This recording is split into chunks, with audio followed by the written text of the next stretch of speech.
Imagine right now, you're about to fight. Your wife, your kids, your belongings, your possession, your wealth is in your house. You're about to go down. And all of a sudden, what is that smoke? Right? What would you do? Would you stay or would you run?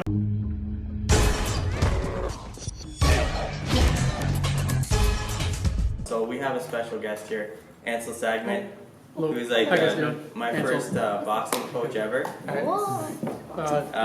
Swaddy Cup. Taught me Muay Thai. I started at 14, and it's been a long time.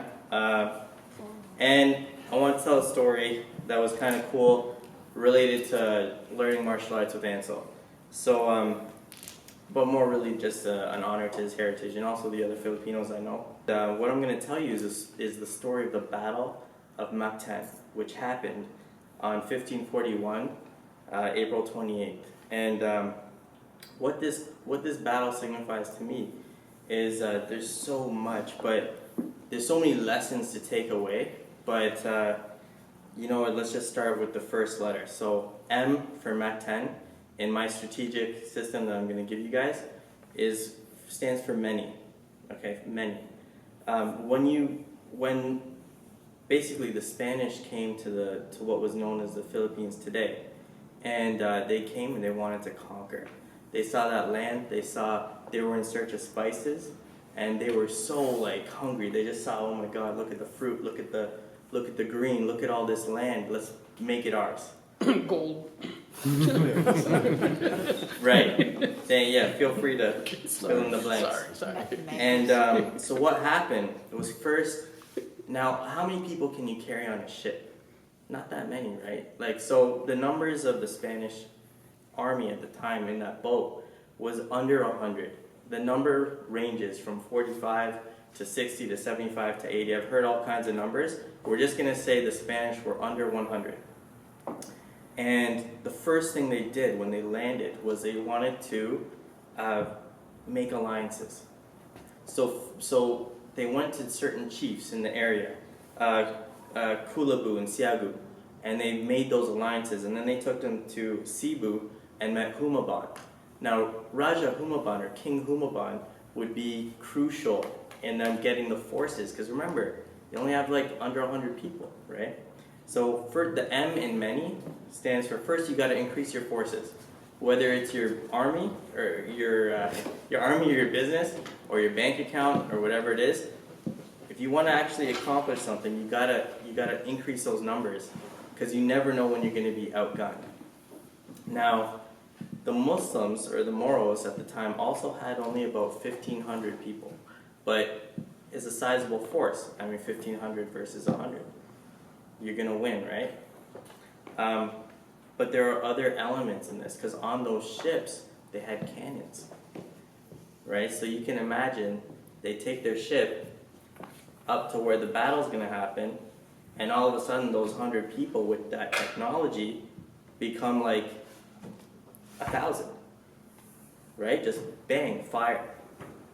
So what happened, the next letter in Mac-10 that you need to remember when you're going to conquer your niche or whatever you're going to do is A, and that's area, right?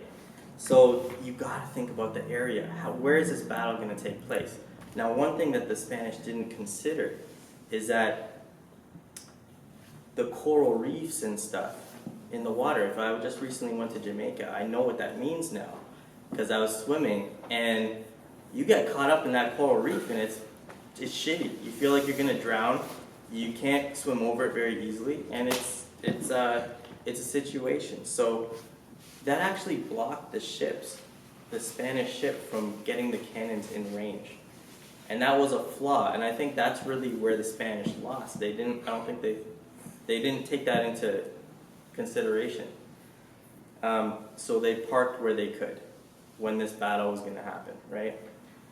C is creative. So you got to give it to the Spanish. They only had 100 people, but armor. I mean, real armor, right? Bows, crossbows, guns, swords.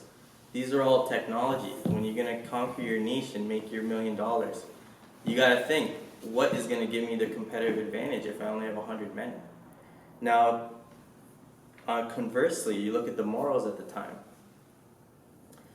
and they didn't really have much. No armor. They were 1,500 strong though. They had the M, the many part. They really did have the M, but they didn't have the tech because they were just living in life and enjoying the weather. If you've ever been to the Philippines, it's heaven on earth, right? They did have poison though. And even up until today, there are men in the Philippines that know how to take spiders, put them on fire, and then take a blade and then you have poison in the blade. And they actually did that with their arrow tips. One flaw in the Spanish technology was that they didn't cover their legs. Okay? Whatever the situation was when it came for their armor, they would cover the upper body because that's where the action was happening. But when they faced those Moros, they ended up shooting the legs because they saw there's no armor on the legs.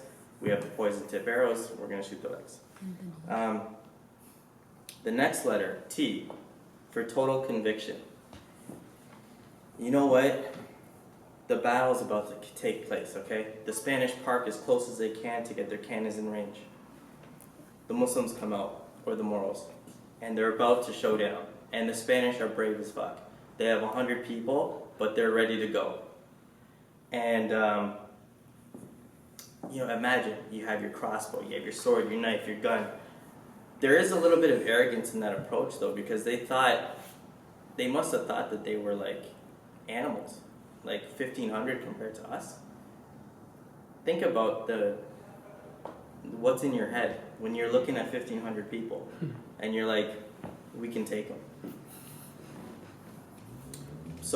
But the Spanish were strategic, and they had way more, I think they had more war experience. So what they did was they had men go around the back of this war, and they lit the houses on fire. Imagine right now, you're about to fight. Your wife, your kids, your belongings, your possession, your wealth is in your house. You're about to go down, and all of a sudden, what is that smoke? Right? What would you do? Would you stay or would you run? So, for whatever reason, the Moros in that army, in that battle, they decided, we don't care about the fire. Yeah. We're just gonna stay. Like if everyone dies and we lose all of our wealth, then so be it. And then we get to the second last letter here, which is A, and that's action. And I find that a lot of businesses as well, they just kind of fail when it comes to the A in M.A.C.T.A.N, action. For example, let me put it into perspective. Google's, let's say, their trump card in the whole internet game is their page ranking system, right? That one page is going to, when I Google Filipino warrior, that one page is going to come up before another page. Right? And they have a system for how that's going to go down. That was published publicly in 1998. What does that mean?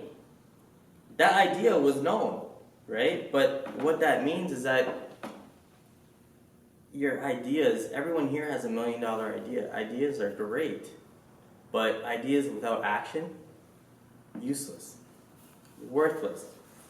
I know 100%, each of you have $1 million idea. Whether you can execute that idea is a different story. And to take it back to the battle, if all that training in the world is not going to help you if you're not prepared to take action, right? So they burn the houses in the back. They're getting ready to go. They've already said, fuck it, we don't need the wealth. Let them burn our families, it doesn't matter. We're gonna stay. And they prevailed. And the Moros, for whatever reason, they were able to kill Magellan. And to Magellan's credit, he was a very important person historically. He circumvented the entire Earth, which is not an easy thing to do.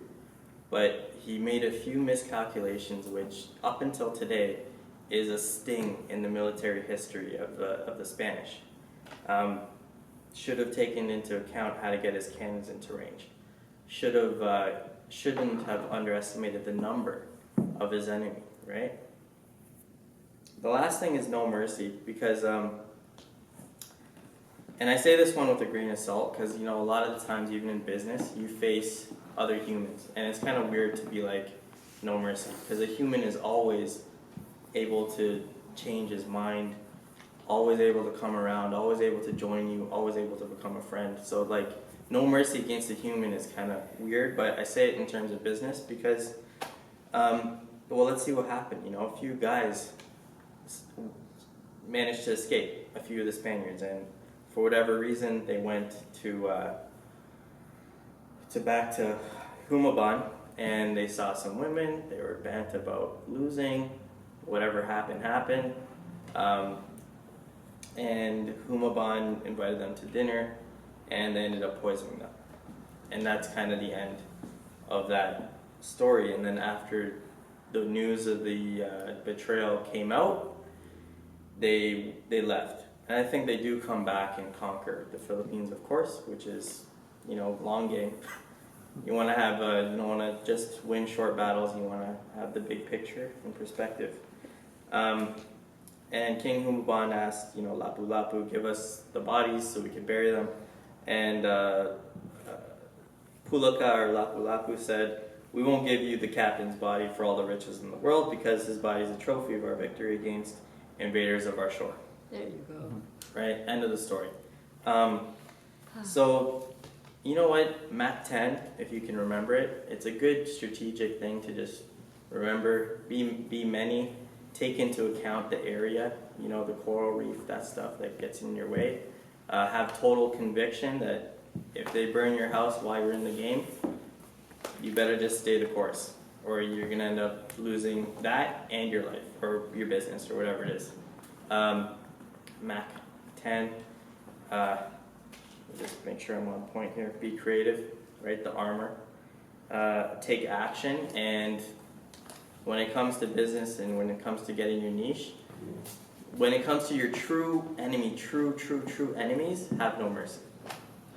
All right, guys, and without further ado, we're going to bring it to our Spaniard teacher. Oh, dear. I'm not Portuguese, not Spanish. Portuguese. Oh, no. Hey, the He's Portuguese Portuguese, also took the and we've decided, or really Aaron's call, that instead of doing a long sword review, we're going to go right into sword and buckler. And this is Aaron's captainship from here on out, so take it away. Welcome everyone again to the Us Collective and to the Academy of European Medieval Martial Arts. My name is Aaron Bolorino. I'm a free scholar and instructor at Emma, and I will be doing this class with you guys.